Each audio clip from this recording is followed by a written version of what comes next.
Let it go, baby. Let it go. Let it go.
I'm a trader from the Spada.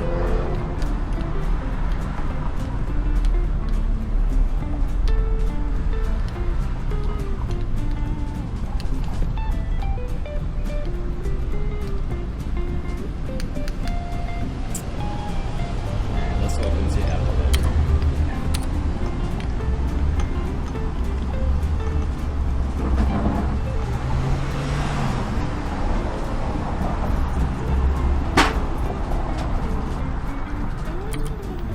This move to me?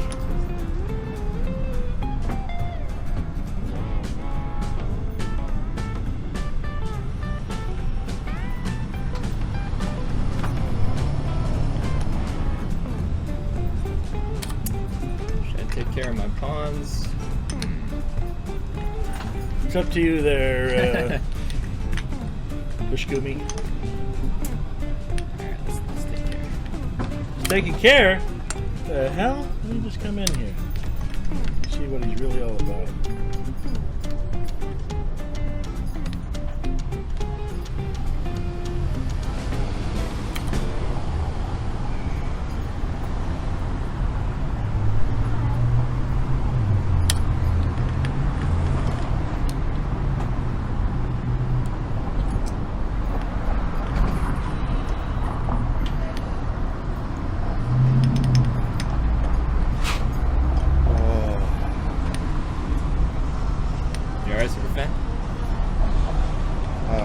Fanny? Wish Soren was here. Wish who? Soren. Oh, Z. The Z-Man. Kombucha Z. Kombucha. The kombucha. The kombucha. The kombucha king.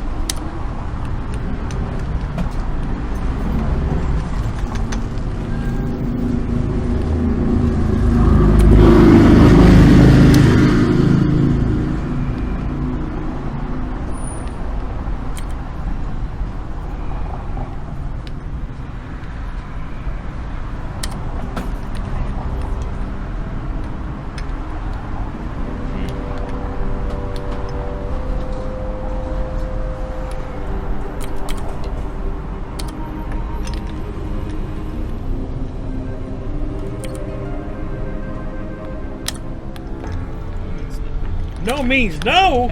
I have never been knowed before like this. If I would have knowed. Huh?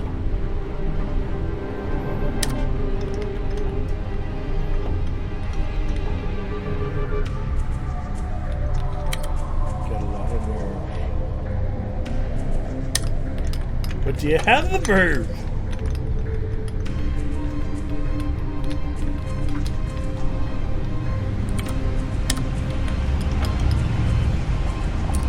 Giving me a lot of choices there, Chickinga.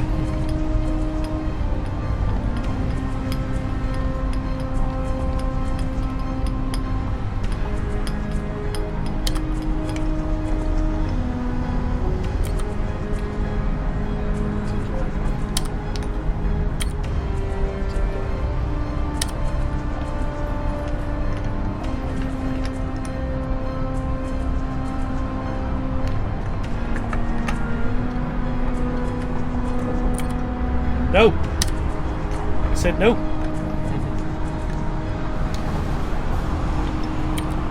No.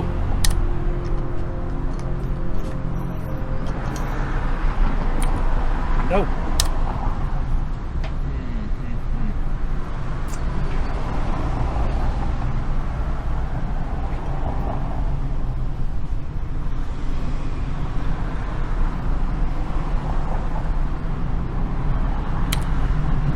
Got a lot of nerve there, Superfan, but do you have the verve?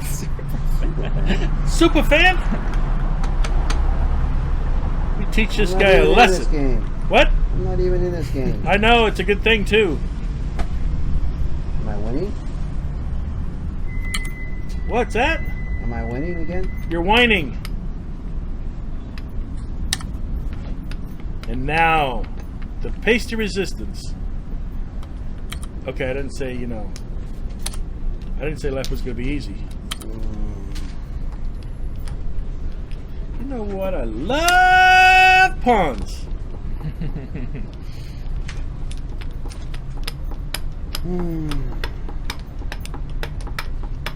Are you tapping to tapping? Alright, maybe I don't like them that much. Alright, I'll go back.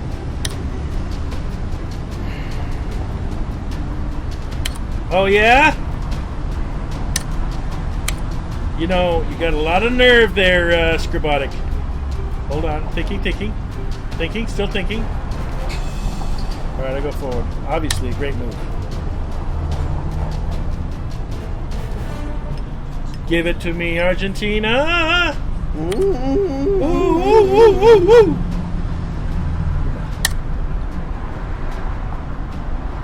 Get back, Loretta!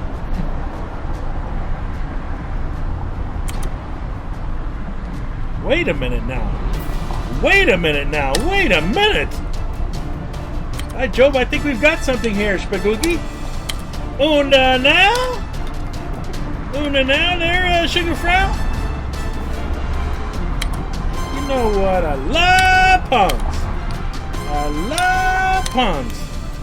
Oh, oh, oh, oh, oh, oh. I guess he's going to get something. Should I call flag now or wait? You're playing the great Lodicus. There ain't no hope, Bob Hope. Hey guys, Brian here. Hope you enjoyed the game. Let me know what you thought of it in the comments below, and let's go over it to see what we can learn, especially in that endgame, because I'm going to show you some really interesting stuff there. Alright, but first off, in this position, this is kind of one of those small tactics that can pay off later on in the endgame, but in the game, I played knight c4, 10-point the queen. Carl offered the trade of queens, which is one of his signature styles. I guess he just wants to get rid of kind of like the most complex piece, simplify the game. And in the game, I didn't like this bishop, so I kind of offered the trade. Didn't like it scoping down here, but on my king. But if you want to go move back, pause the video. What's the best move for white here? And again, this is kind of like a mini tactic. So b4 to tempo, knight back, a4 to gain more space, and if black wants to save his bishop, he's going to create an escape square, but take the bishop and develop this dark square bishop targeting. And now white has the bishop pair, black has double pawns, black does not have the bishop pair, so it's kind of like little things like that that can potentially pay off later on in the game. So I just wanted to point out one of those small tactics. But let's go to that endgame, because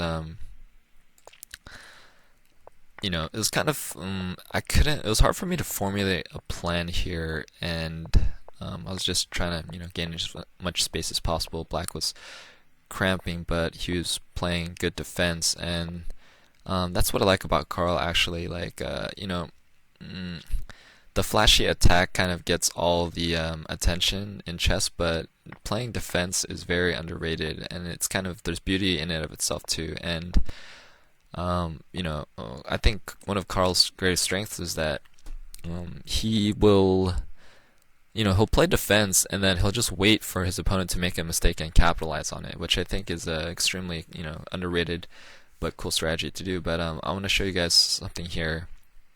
In the game, Carl played d5, and in the game I played e5. But if you want to go move back, pause the video.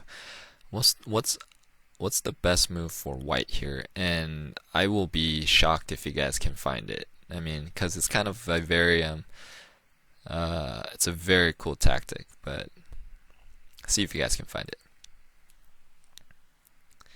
Alright, the move is, are you ready for it? A5. And you're thinking, what the heck? There's no point to that. It's a free pawn, and you can't even create a pass pawn with this pawn because of this pawn, so it's like, what's the point? So let's say b takes, right? Now what do? b6, baby. And you're thinking, what? Are you smoking, man? Another free pawn. Alright, let's just see what happens if he takes. If he takes, then now can you see the beauty of this? Bishop a4. And look at this king, right? This king is isolated here on this file. What's coming next is this rook check, and obviously, well, actually, this is gonna be mate. Is this gonna be mate? Yeah, that's mate. Yeah, rook check here is gonna be mate because this rook is pinned. So what the heck is black gonna do? Black can't move here to create luft because it hangs the bishop. Rook can't move back because then discover check picking up the bishop.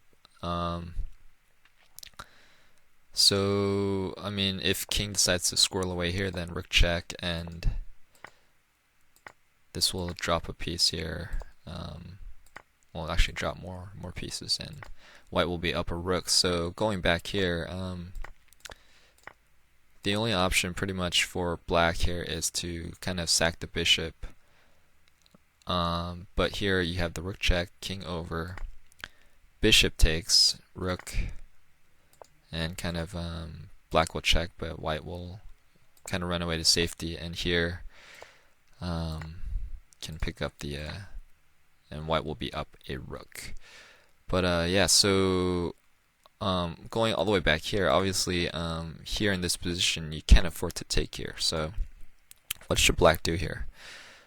This is one alternative. Black is gonna rook d8 to kind of blockade the queen square. So, and now this is gonna be a good old-fashioned squeeze right here. Take. White's gonna slowly improve his position here, and black is extremely cramped. And rook over to deliver mate on the next move, so rook has to interpose here. Rook takes. King has to move over because it would have been mate here if he didn't. So, but that comes with the penalty. So that would have been kind of the aftermath of that tactic. But it all started off with here, yeah. How counterintuitive is that, especially in the endgame? Like, just give up your pawns and let your opponent kind of create their own passwords here. So it's like, but if you can kind of do that, yeah, I mean, that's very, very interesting kind of concept to keep in mind. Kind of, sacking your pawns to kind of clear scope, to kind of clear a pathway for one of your pieces. So thought that was a very, very cool lesson we can learn. And also, in the end, kind of time was running out, and Carl kind of found his. I made the mistake here, so the move should have been obviously just king over to prevent here, and if he doubles up, then defend, and I will have to be playing defense here for the rest of the game. But yeah, that was just unfortunate because of the time pressure. But yeah, I think that's a really cool thing to kind of keep in mind, especially in that endgame. Like, yeah, when things are kind of, when you think you can't make any progress, then think about sacking your pawns to kind of create a pathway for your pieces like this. So very, very cool lesson we can all learn. Alright, so hope you guys enjoyed the game. Hope you guys enjoyed the analysis. Please don't forget to like, share, comment, and subscribe. And if you've been enjoying the channel, you can become a patron.